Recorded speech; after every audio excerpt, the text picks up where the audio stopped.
Good morning, everyone, and welcome to our Baokufasta webinar.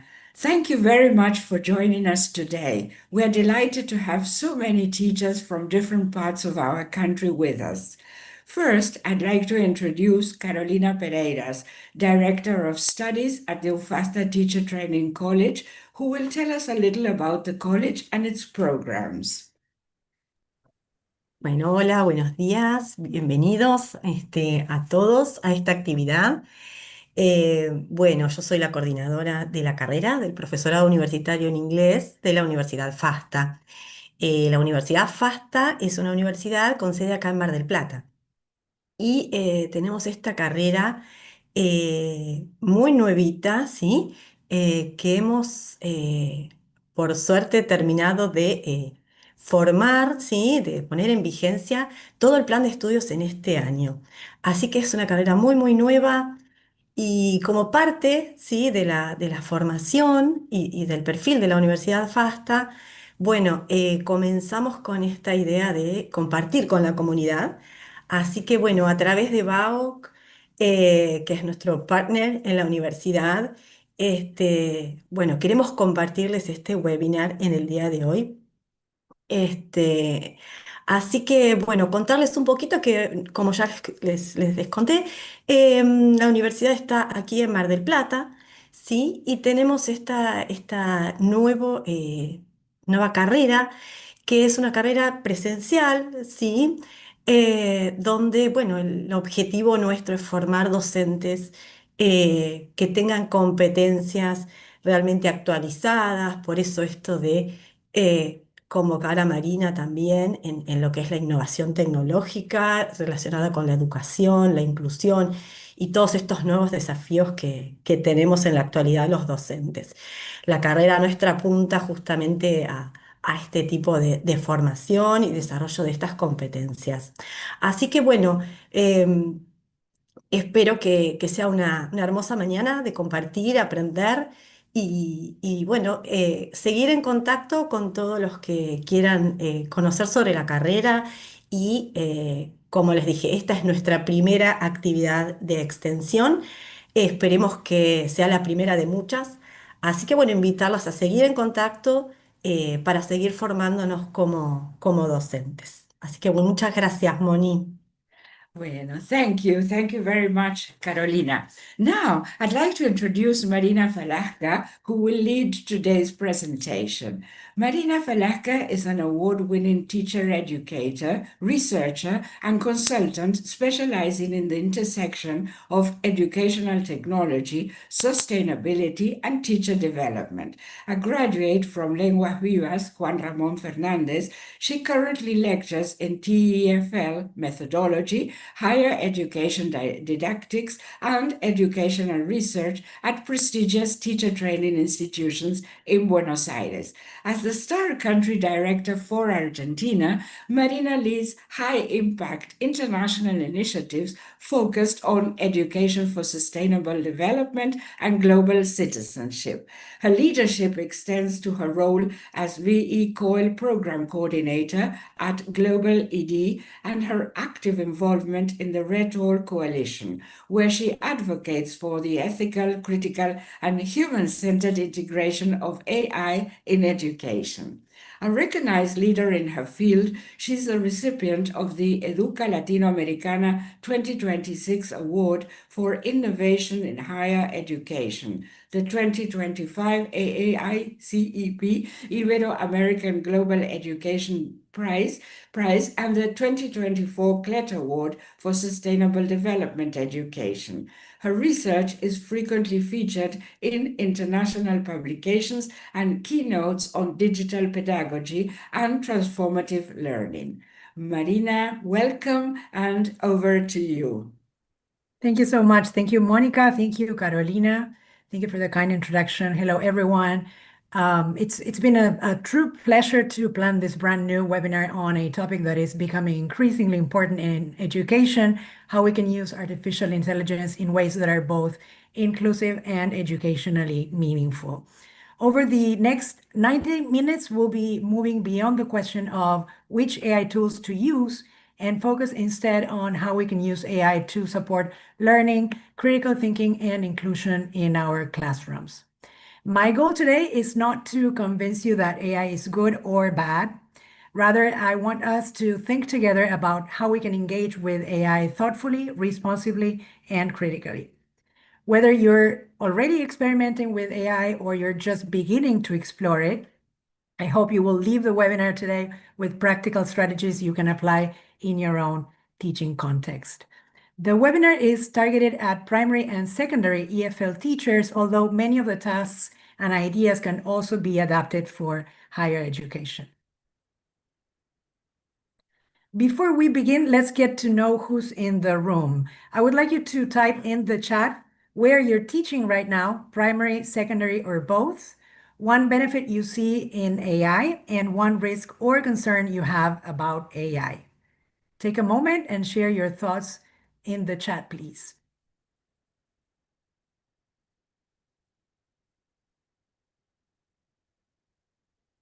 I can already see some responses.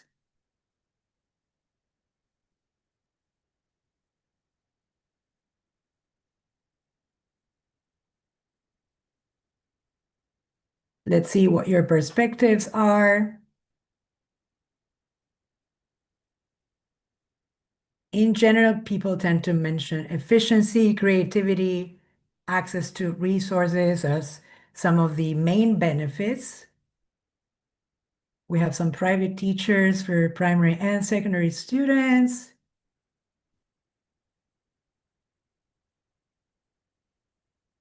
Okay, and then when it comes to some of the main risks, basically teachers usually say cheating, over-reliance, misinformation, or the loss of critical thinking. Now, what's interesting is that these concerns often coexist. Many teachers see tremendous potential in AI while also worrying about unintended consequences. And that tension is exactly what we'll be exploring today. Again, quick answers as some of the benefits. The main risk, somebody says, getting used to it. Okay. Fast ideas, resources. Okay. All right. Now we will be talking about some of the myths about AI shortly. But before that, I would like to do a quick self-assessment. Looking at these categories, now think about which one best describes your relationship with AI right now. Are you an early adopter? Are you an explorer? Are you still finding your way? Are you just getting started? Are you not sure yet? You don't need to type your answers unless you'd like to. Just mentally identify where you are right now. Okay, lots of early adopters in the room. That's okay. Okay. One thing I want to emphasize is that there is no right answer. Sometimes when we talk about educational technology, there's this pressure to be innovative or ahead of the curve, but effective teaching has never been about chasing tools. It's about making thoughtful decisions that support learning. Wherever you are today, you're in exactly the right place.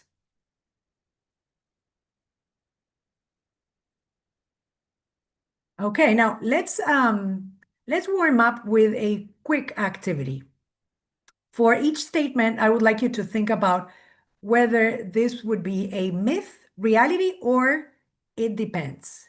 Again, you can type your responses in the chat or just think about them. Let's look at the first statement. AI will replace language teachers. What do you think?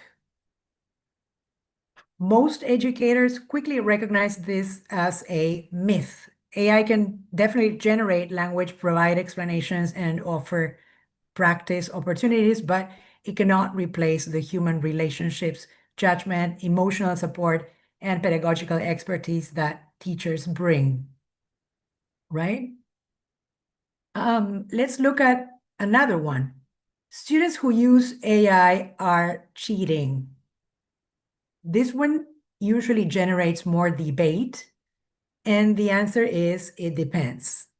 If a student submits AI-generated work as their own without really understanding it, then that's problematic. But if a student uses AI as a brainstorming tool, language support tool, or feedback partner, that's a different situation entirely. The key question is not whether AI was used, the key question is how it was used, right? And the third one, AI generated language is always accurate, is also debatable, right? AI generated language can be highly accurate, especially for common topics, grammar, vocabulary, and well-established information, but it can also produce errors, outdated information, misleading statements, or even fabricated details, which we often call hallucinations. And the accuracy depends on factors such as the quality and clarity of the prompt, the complexity and specificity of the task, whether the topic requires up-to-date or specialized knowledge, and most importantly, whether a human reviews and verifies the output or not. Statement 4 is absolutely real, as somebody in the chat says. AI responses are definitely not neutral. This happens because AI models are trained on large data sets created by humans, which can certainly contain cultural, social, and even linguistic biases. And for educators and students, these are serious concerns, right? And this can also mean that AI outputs should be read critically, especially when discussing controversial, cultural, or sensitive issues. And of course, comparing multiple sources and evaluating evidence remains essential. The next statement, using AI automatically improves language learning, is another myth. Simply using AI does not automatically lead to better language learning.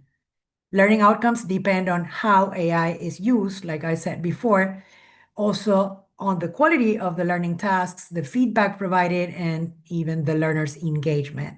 AI can certainly support language learning by offering personalized practice, feedback, and opportunities for communication, but it's most effective when integrated into well-designed pedagogy and also when it's combined with teacher guidance and critical reflection. And the last statement is also a myth. A strict ban or unrestricted use are both extreme approaches. Research and educational practice suggest that the most effective approach is to integrate AI thoughtfully, with clear guidelines about when, how, and why it should be used. This includes prompting transparency, academic integrity, critical thinking, and appropriate teacher oversight. For example, students might use AI to brainstorm ideas, receive feedback on drafts, or even practice language skills while completing other tasks independently to demonstrate their own learning. And what we notice very quickly is that AI creates complexity. Simple answers rarely work, and that is precisely why AI literacy matters. Now, this is where we're heading today. We'll explore 5 main areas. First, we'll define what holistic AI literacy actually means. Second, we'll connect AI to inclusion through the lens of Universal Design for Learning, or UDL. Third, we'll participate in some hands-on activities together. Fourth, we'll look at practical approaches for designing AI-enhanced lessons. And finally, we'll reflect on key takeaways and next steps. Throughout the session, I encourage you to think about your own learners and teaching context. So whenever I share examples, try to imagine how they might work or how they may need to be adapted to work in your own classrooms, okay?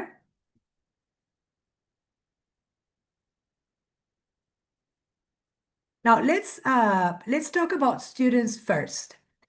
In the chat, tell me what you think your students are using AI for. You can type as many responses as you like.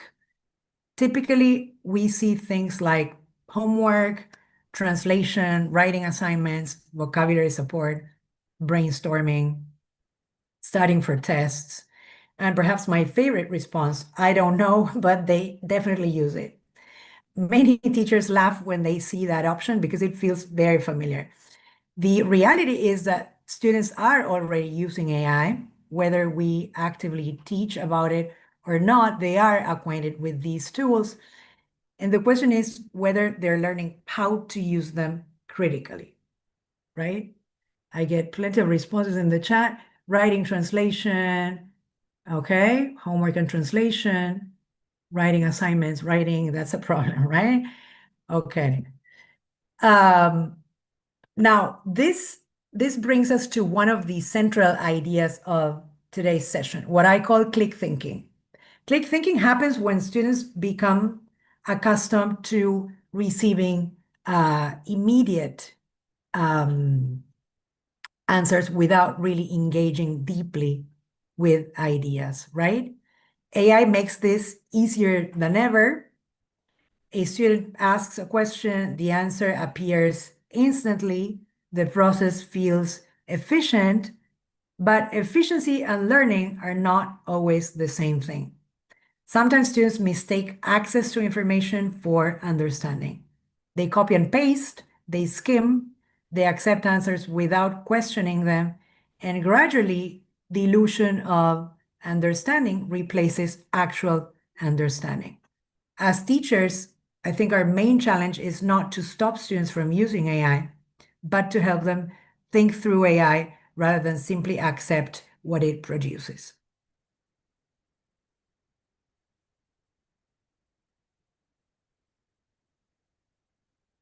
Now we're going to play a quick game for each of the tasks I will be showing on the screen. I would like you to decide whether the task itself should primarily be done by AI, you, or both.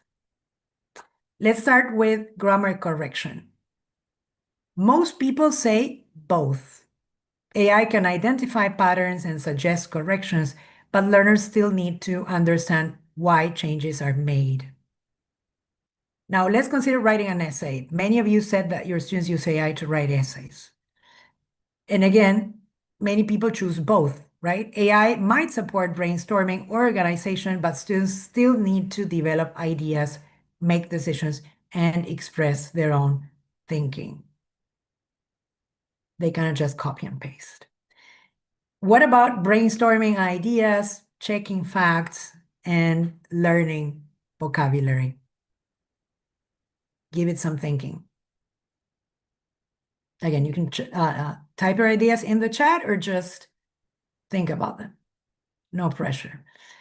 Now, when it comes to brainstorming ideas, most people say both.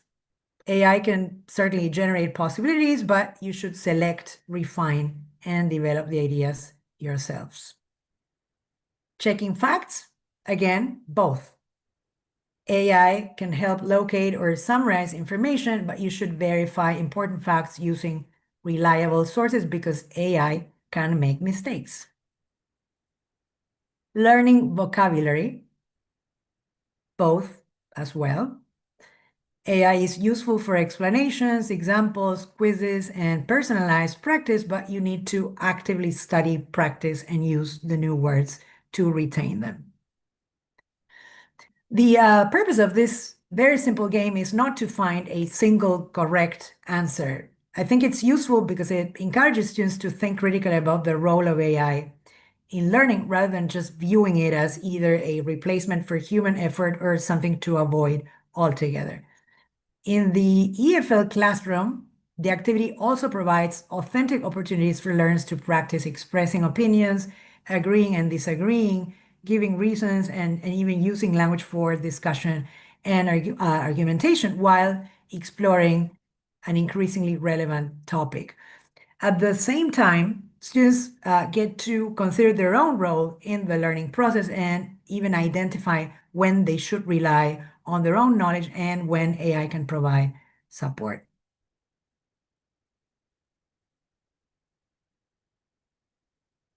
In a minute, you will see a QR code. This is a very simple version of the same game that I've created on Wordwall. You can access it by scanning the QR code provided.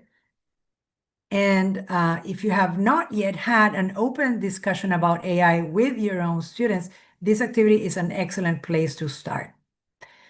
Because we all have different ideas and positions regarding AI use. Some people believe AI should be used for everything, while others think it should be banned altogether. However, educational decisions are rarely all or nothing. Instead, we need to ask questions like, which parts of a task can AI support? Which parts require human judgment, creativity, or critical thinking? Which parts are essential for learning and therefore should remain the learner's responsibility? These are all discussions that we need to have, and they also provide an opportunity to address important ethical concerns. For example, is it appropriate to ask AI to write a personal reflection if the purpose of the task is to demonstrate a student's own thinking, experiences, and learning? Then relying on AI raises important questions about authenticity and academic integrity. So activities like this one encourage students to reflect critically on when AI can be a valuable learning partner and when they need to do the thinking themselves, which I think is crucial. We certainly need to have an open and honest discussion about this with our students. And I would like to talk about AI literacy next. This is a crucial concept. AI literacy is not the same as AI use. Knowing how to open ChatGPT is not AI literacy. Knowing how to write a prompt is not AI literacy. Those skills are definitely useful, but they're not the beginning. AI literacy includes critical thinking, ethical awareness, understanding limitations, evaluating outputs, communicating effectively with AI, and making informed decisions about when and how to use AI.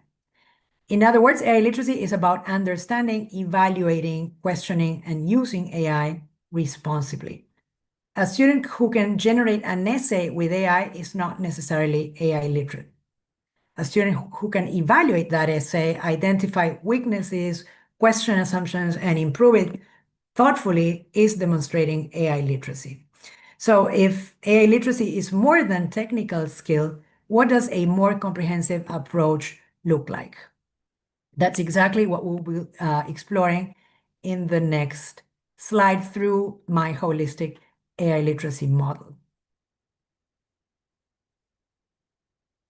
Like I just said, AI literacy is more than simply knowing how to use AI. Over the last few years, I've been researching how we can help our students use AI critically, ethically, and with rhetorical intent. As a result, I have come up with a holistic AI literacy model that brings together three interconnected dimensions. As you can see on the screen, these are media literacy, critical AI literacy, and rhetorical AI literacy. The ultimate goal is not technological competence alone. The goal is agency. We want students to become thoughtful users of AI who can make informed decisions, question information, recognize limitations, and communicate responsibly. Let's briefly unpack each of these dimensions. Media literacy asks students to examine information critically by questioning where information comes from, who created it, and what perspectives are represented or missing. Critical AI literacy goes one step further. Students learn how AI systems work, where biases may emerge, and what limitations these technologies have. And last but not least, rhetorical AI literacy focuses on communication. Students learn how to shape prompts and outputs and how language influences meaning, also how AI can affect audience, tone, and even persuasion. When these three dimensions work together, students move from passive consumers to active, reflective participants in an AI-mediated world. The source is down there, and then I'll be sharing some more sources at the end of the presentation. Now, one question teachers often ask is, this sounds great, but how do I do this in practice? How do I actually teach it, right? The answer is that AI literacy is best developed progressively. So let's walk through these implementation phases together. The first phase, as you can see, is to start with your students' reality. Many students are already using AI. Instead of pretending they are not, we begin by acknowledging that reality and opening conversations about responsible use through games like the one I shared with you earlier, among other options. The second phase is teaching the students prompting, right? But not just prompting as a technical skill, prompting as thinking. Too often, prompting is presented as something that you can learn to do in 2 or 3 minutes, a technical skill that can be developed, but good prompts require analysis, decision-making, and clarity of purpose. The third phase is evaluating AI outputs critically. Students need opportunities to question AI responses rather than just accepting them automatically. The fourth phase is developing rhetorical awareness. Students examine how AI shapes language, framing, and perspectives. And finally, we prioritize human transformation. The goal is never to submit AI outputs unchanged. Copying and pasting is not an option. The goal is for students to adapt, refine, personalize, and improve what AI generates. In other words, the focus shifts from getting answers to developing judgment. And I'd like to spend a moment on the first phase because it's often overlooked. Historically, when new technologies entered schools, the first response was often prohibition. But with AI, outright bans are becoming increasingly difficult to enforce. Students have access through phones, computers, browsers, and countless applications. So rather than monitoring students, we should engage them in dialogue. For example, we can ask, what AI tools are you using? What do you use them for? What works well? What concerns you? These conversations help build trust. They also provide valuable insights into students' actual practices. And most importantly, they create opportunities to discuss academic integrity before problems happen. Let's now consider the second phase in more detail. Many AI workshops focus heavily on prompt engineering. And while prompt engineering is important, I think we need to frame the discussion differently. A prompt is not simply a command. A prompt is evidence of thinking. For example, imagine a student writes, explain climate change. The result may be generic, but if the student writes, explain climate change to a 12-year-old English language learner using simple language and examples from daily life, now the student is making decisions. They're considering audience, language level, context, and purpose. So the quality of the prompt reflects the quality of the thinking behind it. When we teach prompting, we're actually teaching learners how to formulate questions, clarify goals, and communicate intentions. Once students receive an AI-generated response, the learning is only beginning. So phase 3 is crucial because one of the greatest risks associated with AI is the tendency to assume that fluent language equals accurate information. And we know that AI can sound confident while being incorrect. It can also omit perspectives, it can oversimplify complex issues, it can reproduce stereotypes and biases, like we said before. So students need opportunities to ask questions such as, is this accurate? What evidence supports this claim? What might be missing? Whose perspective is represented? How could I verify this information? These questions transform students from consumers into evaluators, and evaluation is where much of the learning occurs. The next phase involves developing rhetorical awareness. This is often one of the least discussed aspects of AI literacy, yet it is incredibly important. Because AI does not simply provide information, it shapes communication. The wording of a prompt influences the response.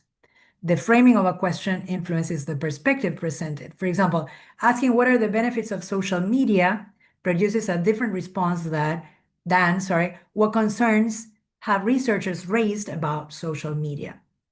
Neither prompt is neutral. Both guide the conversation in particular directions. So helping students recognize these dynamics develops awareness of language, persuasion, and even power. These are essential skills, not only for AI use, but also for citizenship more broadly. And the final phase may be the most important. Sometimes students believe that if AI produces something quickly, the work is finished. But educationally, that's where the real work should begin. Like I said before, students should be transforming AI outputs rather than reproducing them. For example, they might adapt examples to their own local context. They might revise the language to reflect their own voice. They might challenge certain ideas. They might add personal experiences or insights. And the goal is certainly not automation, right? We want truthful and thoughtful human engagement because true learning happens through transformation. And another question teachers often ask is, how do I assess this? What do I do with evaluation, right? And in relation to assessment, one of the most common questions they often ask is, how do I know if students used AI? So this brings us to another important aspect. I would like to suggest a different question. Instead of asking, did you use AI? What if we asked, how did you use AI? Notice the difference. The first question invites students to hide their use of AI. The second question encourages reflection. When students explain how they used AI, they reveal their thinking process. We gain insight into their decisions, strategies, and true learning. And transparency becomes more valuable than detection. This is not a free pass to use AI without limits, of course. Academic integrity is still important, but transparency opens the door to learning in ways that detection or even banning rarely does.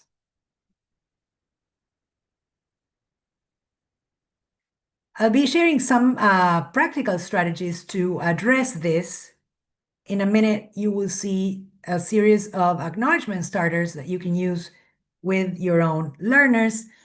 And these statements help students make their AI use visible. For example, I used AI to generate ideas. I used AI to improve vocabulary. I checked AI suggestions against another source. I rewrote the AI output in my own words, or this section was created entirely by me. These simple statements encourage metacognition. Students begin thinking about their choices rather than simply focusing on the final product. And they also help normalize responsible disclosure, which is also very, very important. For younger learners, the language should be simple and accessible, of course. For older learners or secondary school learners, we can introduce more sophisticated language like I verified the information using other sources, but the key principle remains the same. Students are responsible or should be responsible for the final work. AI can support learning, but it does not replace learner agency. I often encourage teachers to include a short reflection question such as, how did AI support your learning and what decisions did you make yourself? That question shifts attention away from the tool itself and back towards learning. And ultimately, that's where our focus should remain.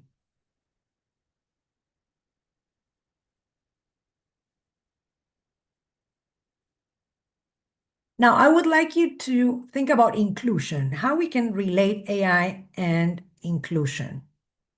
So I would like to shift our attention from AI literacy to inclusion. Imagine that I ask, an AI image generator to create an image of an English classroom. Before we look at the result, I want you to think about what you would expect to see. Who is in the classroom? What do they look like? How are they learning? And perhaps most importantly, who might be missing? Take a moment to think about that. You can also type your ideas in the chat. Are all the learners the same? Who's missing? What do they look like? Are we going to get an image of an ideal English classroom where everybody is happy and paying attention? What do you think will be the result? Again, the prompt is generate an image of an English classroom.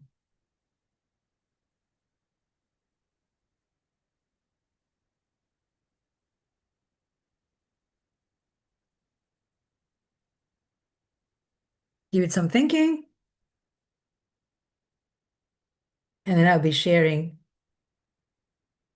the image that was generated using Google Gemini.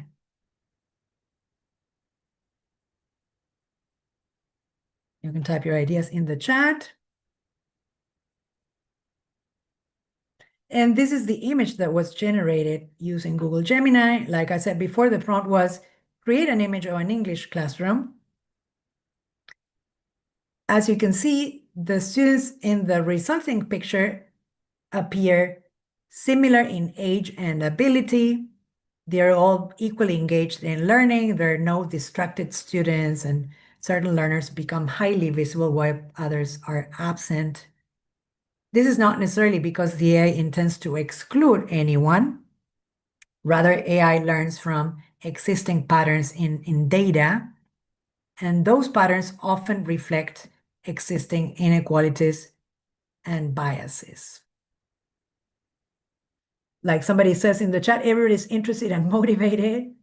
Learners, tablets, books, happy repeating, smiling. Exactly. Now let's reflect on what that means. Representation matters. When learners repeatedly see themselves reflected in educational materials, they're more likely to feel that they belong. And the opposite is also true. If certain learners are consistently absent from AI-generated content, they may feel invisible. And this can affect participation, engagement, confidence, and identity. So as educators, we need to ask who is represented, whose voices are heard, whose experiences are missing. These questions have always mattered in education. AI simply gives them new urgency. And most importantly, AI does not create inclusion. Teachers do. Technology can certainly support accessibility, it can provide options, it can remove certain barriers, but inclusion is ultimately a design decision. It depends on the choices we make. An inclusive classroom does not happen automatically because we introduce AI. It happens because educators intentionally create opportunities for every learner to participate, contribute, and succeed. And AI, of course, can support that process, but it cannot and should not replace it. Okay? Let's now make this practical. I would like you to think about a real learner in your classroom, not a hypothetical learner, a real student. Okay? Think about a real student in your classroom and think about one barrier that student might be facing right now.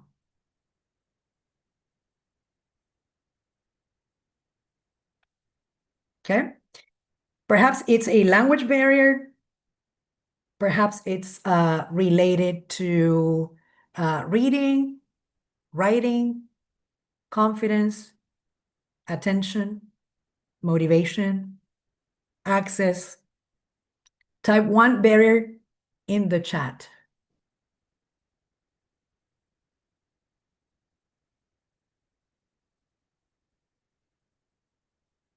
Okay? real student in your classroom, one barrier they may be facing at the moment. Oral communication, Sabrina says, reading comprehension, critical thinking, communication, okay? Any other barriers? Attention and motivation, okay? Again, motivation, shyness, okay? Attention and motivation again. All right. Frustration, right? Marina says they can handle making mistakes. Attention, reading comprehension. Okay. All right. Now, what I like about this activity is that it reminds us of something fundamental. Learner variability is normal. The challenge is not that learners are different. The challenge is that educational systems are often designed as though everyone learns in the exact same way. They can't see the importance of English, Malena says. Exactly. Right. Now, for the barrier you identified, I would like you to think about what kind of support might help. So give it some thinking. You identified plenty of barriers. Fear of losing face, among others. So for that barrier you identified, think about what support might help. It could be an AI tool, a digital resource, an audio support, a visual aid, translation assistance, speech to text, text to speech, vocabulary scaffolds. Think about it and type your ideas in the chat. One possible aid or support that might help your students remove that barrier.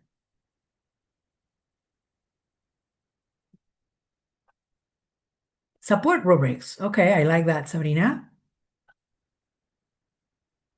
Any other ideas? Any specific AI tools you may be using, a digital resource, a visual aid, vocabulary scaffolds. Notice how quickly we move from identifying barriers to generating possibilities. And this is exactly the mindset we want to cultivate. Instead of asking what's wrong with the learner, we ask how can we redesign the learning environment to help him or her. I'm getting lots of ideas in the chat. Vocabulary support, clear and brief assessment criteria, text-to-speech for my student who struggles with communication, wonderful. Ask students to focus on the aspects that they need to improve and then allow them to give them more time to make progress, okay? Scaffolding reading strategies, wonderful. Okay. Vocabulary support again, wonderful. Great. Now, this brings us to universal design for learning. Are you familiar with that? UDL, Universal Design for Learning. UDL begins with a powerful assumption. Learner variability is expected, like I said before. So learning environments should be designed to accommodate that variability from the very beginning. Specifically, UDL proposes three main principles. Multiple means of engagement, as you can see on the screen, multiple means of representation, and multiple means of expression. In the next slide, we will be unpacking each of them.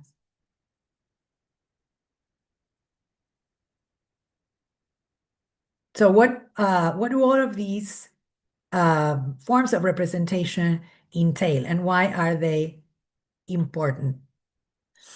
Engagement focuses on motivation and participation. In other words, how do we help learners connect with learning? Representation focuses on access.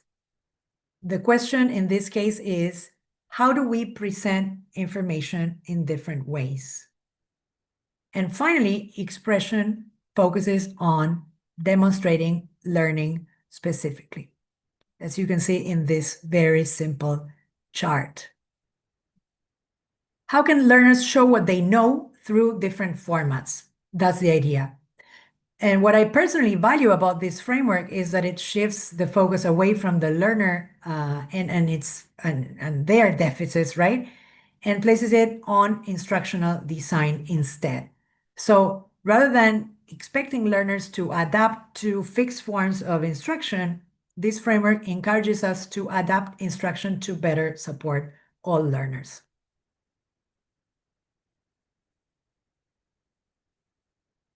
What do you think are the benefits of combining AI with UDL? I'd like you to type your ideas in the chat. What happens when we combine AI with UDL? What opportunities arise? Any idea?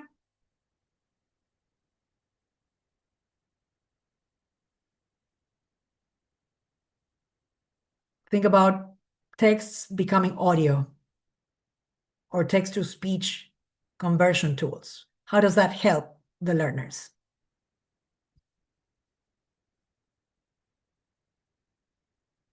When we combine AI with UDL, we open up powerful opportunities to increase flexibility in learning. We create exactly more accessibility opportunities. We provide them with accessibility tools, opportunities for debate, as Sabrina says. Okay.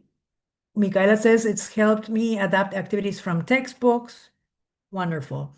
So a text can become audio, like I said before, complex language can be simplified. Students can access information in different formats, and content can be adapted to different proficiency levels, among many other options. These possibilities are particularly valuable in language classrooms where learner diversity is often significant. And Marina says students realize the importance of intonation and punctuation, certainly. Actually, when AI and UDL work together effectively, many things become possible. We can design for diversity from the start. We can offer multiple pathways into learning. We can reduce unnecessary barriers. We can support accessibility while promoting critical AI literacy for all learners. And most importantly, we can keep teachers at the center of decision making. Notice that AI is described as an assistive intelligence, and the purpose of AI is not to replace teachers, but to support learning. That's the key, right? So think about again your learners and the barriers they face, and how AI and UDL can help that learner become more active and engaged. Give it some thinking, okay? And again, I want you to reflect on the idea that AI is an assistive intelligence, not something that we should be prioritizing, right? We can keep teachers at the center of decision making, and we should. That phrase is intentional. AI as assistive intelligence. Once again, the purpose of AI is not to replace teachers, but to support learning.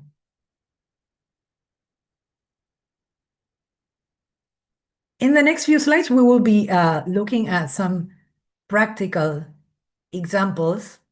Think about for a minute how AI can personalize learning pathways. Are you already using AI for personalization or to differentiate instruction?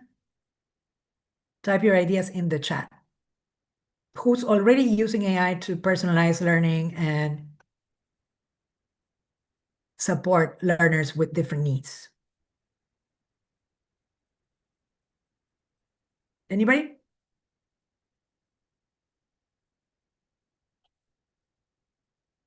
Okay, let's look at 5 practical examples to personalize learning. AI can support multilingual learners. It can reduce cognitive load. It can increase learner agency, and it can encourage critical engagement with technology. And the common theme is access, as you can see. AI becomes valuable when it helps learners access learning opportunities that might otherwise be difficult to reach. Somebody in the chat says they use AI to create inferencing questions for specific texts. That's wonderful. Okay. And I keep getting yes, yes, to adapt tasks. Okay, wonderful to know. Great. So we'll see how we can do that in practice. Michaela says to adapt activities and tests for students with learning difficulties. Wonderful. Okay. Great. Now, in a minute, we will be looking at concrete classroom applications you can use. As somebody mentioned before, we can adapt reading levels, for example. Marina says, when teaching grammar, I ask AI to create questions mirroring these structures, and they practice while chatting or debating. Okay, that's wonderful.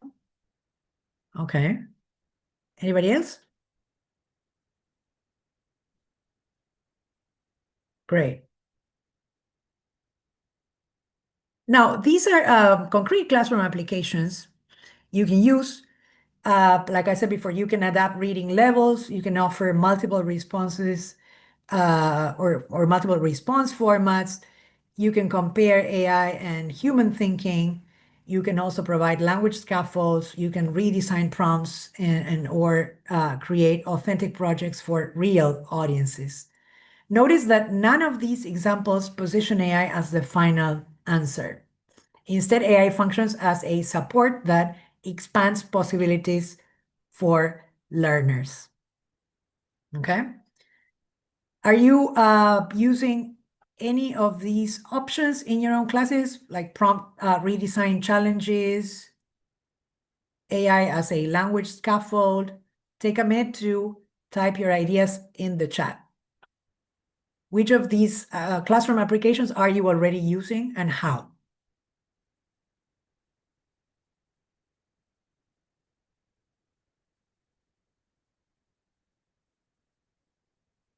We will be applying these ideas in a minute, but I'd like to know what you're already using or I mean, what you're already using AI for, if that's the case.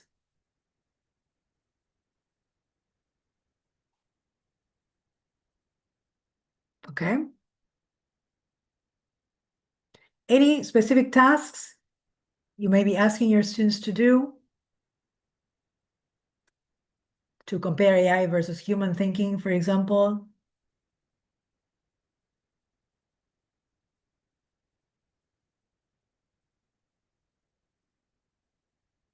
Are you using AI as a language scaffold?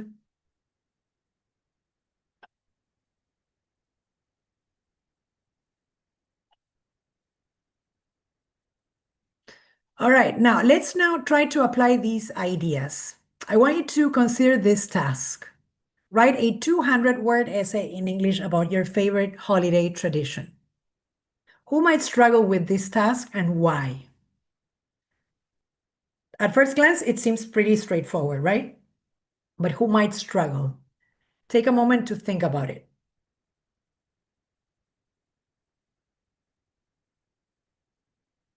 We often identify emerging language learners, students with dyslexia, learners with limited vocabulary, students who communicate more effectively through speaking or visual modes, or students whose cultural experiences differ from the examples being discussed. And the issue is not that these students lack ability. The issue is that the task assumes one pathway for everyone. But we can transform this into an AI-supported UDL activity with multiple pathways. Think for a minute. How can we redesign the activity? Instead of requiring only a written essay, students might record audio, create a digital story, design a visual sequence, write a shorter text, and or even produce a multimedia presentation. AI might provide vocabulary support, translation support, sentence starters, or even reading level adjustments if necessary. And notice what has changed. The learning goal remains the same. Students still communicate about a cultural tradition, but the pathway becomes more flexible. However, this redesign raises an important question. Did AI replace thinking, or did it increase participation? This distinction matters. When AI simply does the work for students, learning decreases. But when AI helps students overcome barriers and participate more fully, learning opportunities expand. And that is the lens we should use when evaluating educational uses of AI. Okay?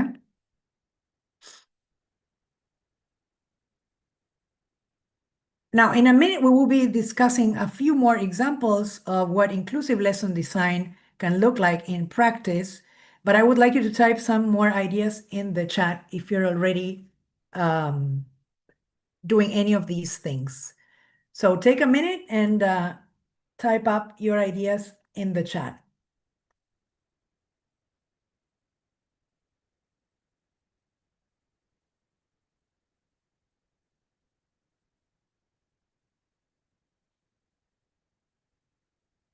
Now,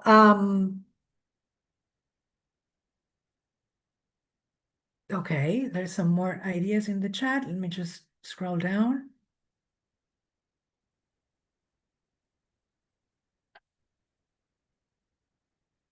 Marina says that they're learning questions using the new words, talking to the AI as if it was a real famous person. Okay. Now, this chart gives a few examples of what inclusive lesson design can look like in practice, both for primary and secondary school learners at different proficiency levels. For each task, we start by identifying possible barriers that some learners might face. Then, instead of expecting every student to complete the task in exactly the same way, we redesign it to offer different options and pathways. The next column shows how AI can help. For example, AI can provide vocabulary support, simplify texts, create visuals, offer translation, or generate sentence starters. The goal is not for AI to do the learning for students, but to help remove barriers so more learners can participate successfully. And finally, the last column reminds us of the outcome we're aiming for: greater access, participation, confidence, and learner agency. The main message here is simple. AI does not automatically make learning inclusive. Teachers do. AI is just one tool that can help us create more flexible and accessible learning experiences for all students. So take a minute to read through the chart.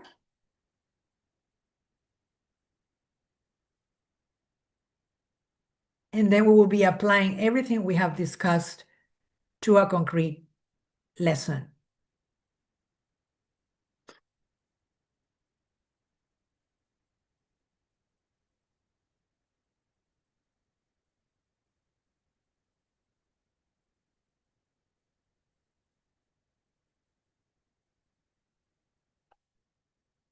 Where should students use AI? This is an important question, right? So I'd like you to imagine you're teaching a secondary EFL unit on sustainable tourism. Students read an article, identify key ideas, discuss pros and cons, create a tourism campaign for their city, and finally present their proposal. The question is not, can students use AI? The question is, where should AI help and where should human thinking remain central. To help students decide, my recommendation is to assign a traffic light color to each stage. Green means AI can help freely because it supports access and learning without significantly reducing student thinking. Yellow means AI can be used, but carefully. Students still need to exercise judgment, evaluation, and decision making. And red means this is primarily a human thinking zone where human reasoning is key. So what should students do at each stage? Should they use AI when they create their campaigns, for example? Take a moment and think about each of those stages. And again, you can type your answers in the chat or simply reflect on them as we go. Okay? Your options again are green, free AI use. Yellow, AI can be used, but carefully. Red, this is a human thinking zone where students' reasoning, creativity, voice, or communication should remain central. And there is not necessarily one perfect answer. What matters is the reasoning behind your choices. But as you decide, ask yourself, what is the actual learning goal here? What cognitive work do I want students to do? Could AI support access without taking over the thinking, or would AI potentially replace the very skill I'm trying to develop? For example, if students are reading a text, AI might help by providing vocabulary support, translations, or simplified explanations. But if students are analyzing ideas, perhaps we need to be more careful, right? Similarly, when students are creating a campaign, AI might support brainstorming or visual design, but should it generate the final campaign? That depends on what we're assessing and when students are presenting their proposal. Should AI speak for them? Or is the purpose of the task for students to communicate their own ideas? The reason I like this activity is that it moves us away from asking, should students use AI, and towards a much more useful question, where does AI add value and where does human thinking matter most? I'm getting plenty of ideas in the chat. Fernanda says they create the campaign. Well, that should be yellow. Green to look up new words. I get lots of yellow in the chat. Again, think about each of the stages, right? And how AI can be used at each of the different stages. I will be showing you one possible traffic light model in a minute. We will be comparing your responses with one possible traffic light model. But again, remember that the goal is not to find the right answer. The goal is to think critically about the relationship between AI, learning, and human judgment.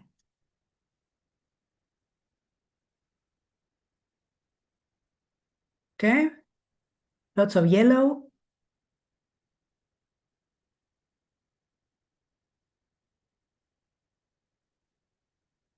Yellow. Yellow for each of the stages, or mostly for the campaign, as far as I can see? Vocabulary support is a strong example of a green light activity. If students encounter unfamiliar words while reading aloud, or while reading about sustainable tourism in this case, AI can help explain meanings, provide examples, generate synonyms, or even translate terms into the student's first language. In this case, AI is reducing barriers to access. Students will need to understand the vocabulary and apply it appropriately, but AI can provide support quickly and efficiently. This is particularly valuable for multilingual learners, emerging EFL learners, and students who may need additional language scaffolding. And of course, the goal here is not to replace learning vocabulary, but to make content more accessible so students can participate meaningfully in the lesson. Discussion moves us into the yellow zone. As you can see, students might ask AI to generate possible advantages and disadvantages of tourism, but they should not stop there. They need to evaluate those ideas. They need to ask questions like, which arguments are convincing? Which arguments apply to our local context? What evidence supports these claims? Do I agree with this perspective? Discussion requires critical thinking, interpretation, and judgment. And AI can contribute ideas to the conversation, but students should be making the decisions. And this is where we begin moving from information gathering to reasoning. The presentation stage belongs in the red zone. This is where students communicate their own understanding, opinions, and recommendations. When they present, we want to hear their voice. We want to see their reasoning. We want them to demonstrate what they have learned. Could AI help them prepare beforehand? Absolutely. Could it help them organize notes or check language accuracy? Possibly. But the presentation itself should represent student thinking and student communication. If AI takes over the last stage, we lose valuable evidence of learning. What I hope you will notice is that the traffic light model is not really about technology, it's about learning. The closer a task gets to demonstrating student understanding, judgment, creativity, and voice, the more important it becomes to preserve human ownership. AI can support access, AI can support preparation, but students must remain responsible for the thinking. Okay? I would like now to add another layer. I'll give you a minute to imagine that the class who has to complete this sequence of tasks includes a wide range of learners. Okay, so think about that for a minute. The class who has to complete this sequence of tasks includes a wide range of learners. Some students are struggling, others need additional challenge. So how might we redesign this lesson? Give it some thinking.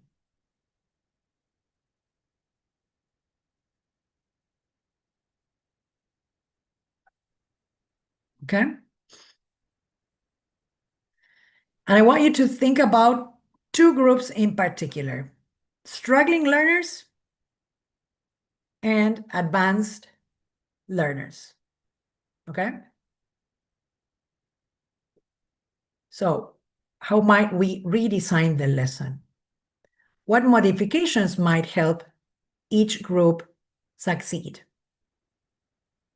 This is where AI can become particularly useful as a tool for differentiation. Okay? So, how can we help struggling learners? What can we ask advanced learners to do? Think about it for a minute. And then I'll be showing you some options, plus the link to a worksheet where you will find plenty of applications that you can use to adapt instruction for different proficiency levels. You can type your ideas in the chat or just think about it for a minute. So how can we help struggling learners? And what can we ask more advanced learners to do?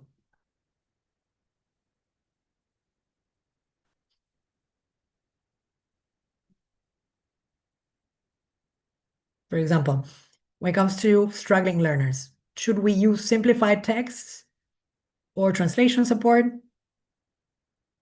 Text-to-speech options? And what can we ask advanced learners to do to increase cognitive challenge? There's some options for you up there. As you can see, for struggling learners, we might provide simplified texts, translation support, text-to-speech options, visual vocabulary supports, sentence starters, These supports increase access without lowering expectations. Now, for more advanced learners, we might increase cognitive challenge by asking them to compare multiple sources, critique AI-generated responses, detect bias, improve prompts, justify decisions, and even evaluate competing perspectives. Now, I would like you to notice something important. Differentiation is not about giving some students easier work and others harder work. It's about creating appropriate pathways so all learners can engage meaningfully with the same learning goals. When we redesigned the lesson, AI did not replace thinking, it increased access and participation. This is something I encourage teachers to ask themselves repeatedly. The goal is not to maximize AI use, the goal is to maximize learning. Sometimes AI helps us do that, sometimes it does not. The value of AI should always be evaluated in relation to learning outcomes. Now, if you're wondering how to do all these things or what specific applications you can use to differentiate learning, please scan the QR code where you will find a comprehensive selection of free apps for primary and secondary learners, plus a short description of what they can be used for. Take a minute to do that, and then we'll move on.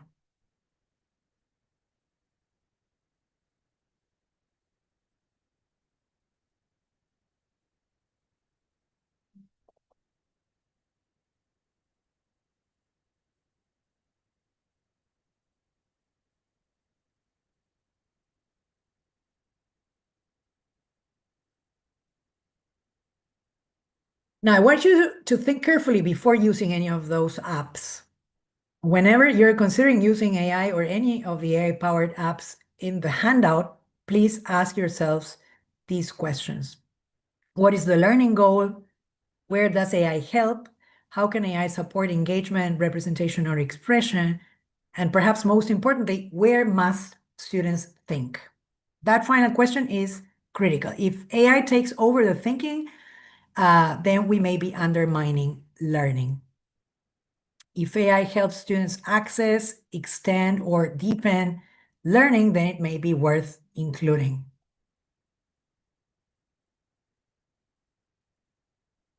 These questions can serve as a practical decision-making framework, regardless of your student's grade level, the subject you may be teaching, or the app or platform you may have chosen to use. Okay? So bear those questions in mind. Think about your learning goal, where AI can help, how it can help offer multiple means of engagement, representation, and or expression, and where must students think? Okay, that's a crucial question.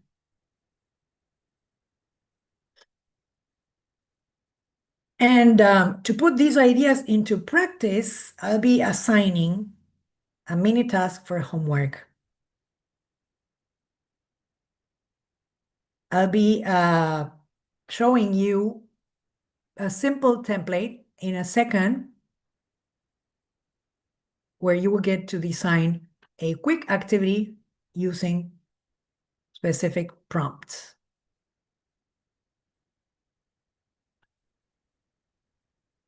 I don't expect you to create a perfect lesson plan, but to practice thinking how to intentionally integrate AI into your next lesson or unit.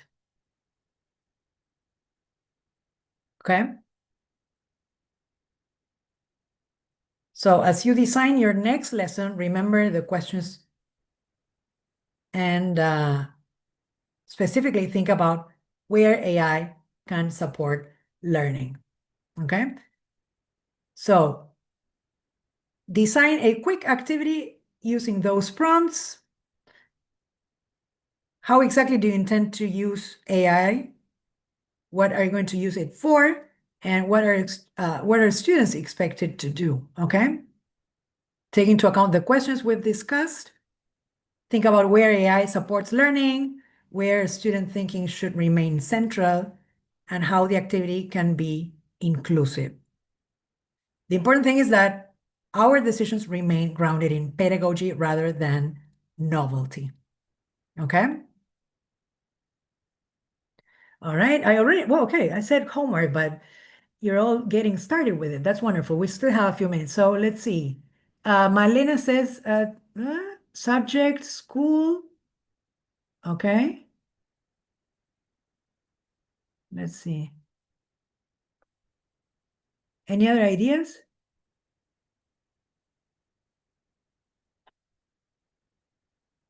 Okay, wonderful. All right, well, give it some more thinking. Think about it carefully, and hopefully you will get to use and apply some of these ideas in your next lesson. To conclude, I would like to share this simple micro sharing activity. You can type 3 things in the chat: one change you might make in your teaching, one way you might use AI differently, one inclusion strategy that stood out to you, and obviously no 2 classrooms are identical, but many of the principles we've used today can be adapted across settings. Okay, so while you think about the last task, also please think about one change you might make in your teaching, one way you might use AI differently in this task, and one inclusion strategy you might incorporate.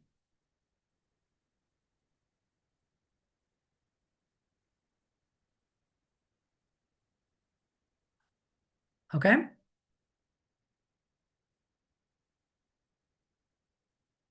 Hopefully you can apply many of these ideas in your upcoming lessons.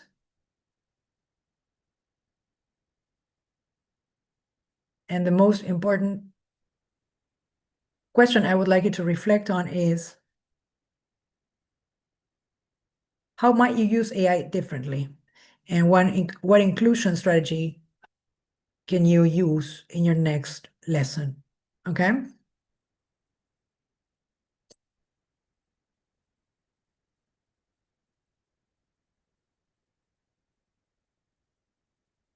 Okay, somebody says, I'll start getting along with AI. Okay, that's a great place to start.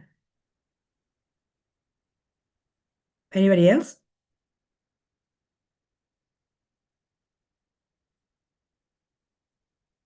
Making presentations, mind maps, video summaries to make my students practice listening about the topic. Okay, that's another good place to start. Anybody else?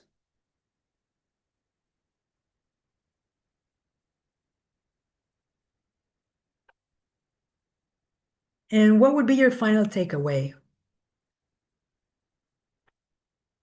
I would change the way I give input, somebody says, and adapt it to my students' learning goals. I could incorporate an AI chatbot for practicing communication. An inclusion strategy could be to add more visual aids. Totally. Wonderful. And Malena says, my change AI as a tool, teach students how to use it, make them reflect about AI content, make audio, generate videos, images, compare them with our reality. Wonderful. Great options. Wonderful. As a final takeaway, I would like to leave you with several questions. As you can see, I like questions. Before your next lesson, I would like you to ask yourselves, what barriers might your students be facing at the moment? How can AI reduce those barriers? How can you redesign learning with multiple pathways? How can every learner in your classroom participate and succeed? And finally, a question that is becoming increasingly important. Does using AI add enough educational value to justify its environmental cost? This is a question we don't discuss often enough. Responsible AI use includes not only educational considerations, but also ethical and environmental ones. Sometimes AI is the best tool, sometimes it is not. And part of AI literacy is learning to make those decisions thoughtfully. So I invite you to reflect on the environmental cost of AI by scanning the QR code on the screen, where you will access a simple sustainability checklist for EFL teachers. Take a minute to do that. This is something we all need to do. Do we really need to use AI?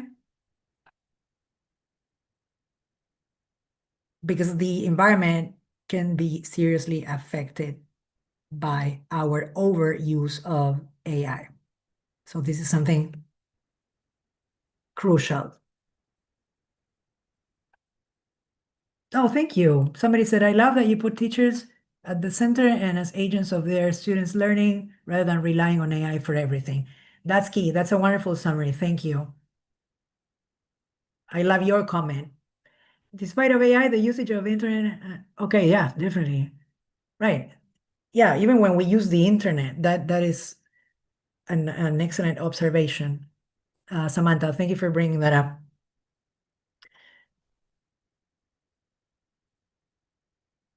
We need to seriously think about the environmental impact of AI and other forms of technology, including internet use, of course. Anybody else? Okay. And I'd like to end with a statement. You will see that in a minute.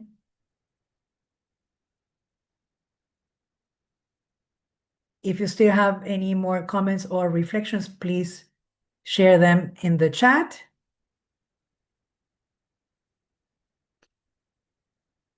Malena says, we don't need to use it every single class just to introduce a topic or make a project. Yeah, that will depend on the on your own learning goals, right? You need to think about your own learning goals and decide when to use AI and when not to use it. So I think this statement captures the central idea of today's webinar. AI may open doors, but teachers design the pathways. Our goal is to use AI to lower barriers, not lower thinking. Throughout today's session, we've explored AI literacy, inclusion, critical thinking, transparency, and universal design for learning. If there's one message I hope you take away, it's this: technology does not determine educational outcomes. Pedagogy does. AI can support access, AI can support creativity, AI can support participation, but meaningful learning still depends on thoughtful teaching. And that is something no technology can replace. Thank you for your engagement, your ideas, and your willingness to explore these questions together. I will be sharing some of the references that informed today's webinar.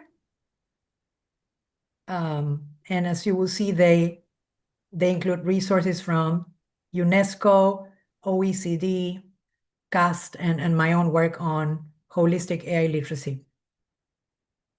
And if any of today's ideas resonated with you, I encourage you to explore these resources further. Okay? Thank you. Thank you very much, Marina, for your wonderful presentation and for sharing so much of your expertise with all of us. And thank you, thank you. Before we close, could you please stop sharing so that I Yes, of can course. share my presentation? I just want to share some bulk news with participants. Certainly. I will be very, very short. Don't worry. I know it's Saturday and we all want to enjoy the weekend. So here we are. Well, some news about Buenos Aires Open Center. I wanted to share with you that since April 2024, we are offering digital examinations. Digital means that students sit for the exam in a computer, but they have to be attend a venue, one of our authorized venues. So remember, digital exams, students sit for exams on the computer, but they must attend the exam at a venue, authorized venue. We still continue with paper-based exams. And in 2025, Starters and Movers Digital. If any of you are interested in offering Starters and Movers digital exams, please contact us and we will give you more information. Test and Train is a digital practice material for Cambridge English qualifications, and you can adopt this material and for key for schools, preliminary, first for schools, advanced. And authentic digital practice test, also a material for practicing exams. Here there is only one test and it will have the automatic assessment, including the writing. Enrollment 2026 for second semester. Remember that enrollment starts on August the 3rd and it will close on September 15th. All enrollment is online and payment by Mercado Pago. We will be opening the registration or enrollment on August the 3rd. And well, I would like you to, we have a channel, the Buenos Aires Open Center, the BAUC for Teachers channel on WhatsApp, and I would really like you to join us. You can scan this QR here and all you have to do is to join. So I will leave it here a minute, and while you're joining our channel, if there are any questions about exams, you would like to write them in the chat, and we will take 5 or 10 minutes to answer your questions.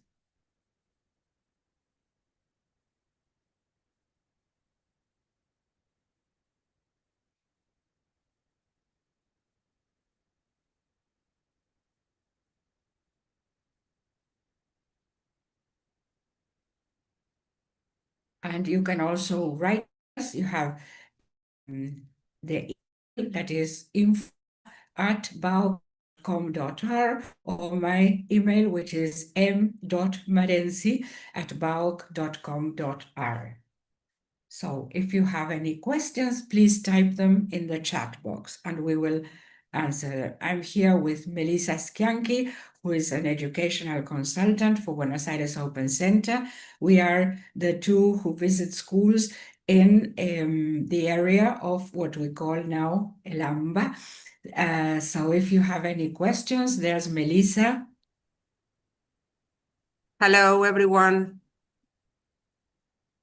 I can't see. Can you see any questions, Meli? I don't want to keep people No, waiting. because I haven't got another computer Oh. here, Moni, so I cannot Okay, don't worry, see don't the worry. chat box on YouTube. Okay, don't worry. I can see, but there are so far so good. No questions. Everything must have been really very clear, very easy to understand. We'll just wait a few seconds more while people, I hope that people are joining our YouTube, we have so many social media, our WhatsApp channel for teachers, the BAUC channel for teachers.